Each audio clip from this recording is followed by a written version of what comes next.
ఎవరు ఎవరికి తోడవుతారో, ఎప్పుడెందుకు విడిపోతారో,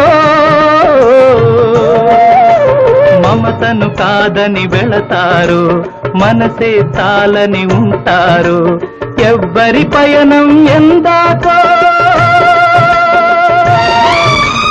అడగదు ఎవ్వరిని, బదులే దొరకదని.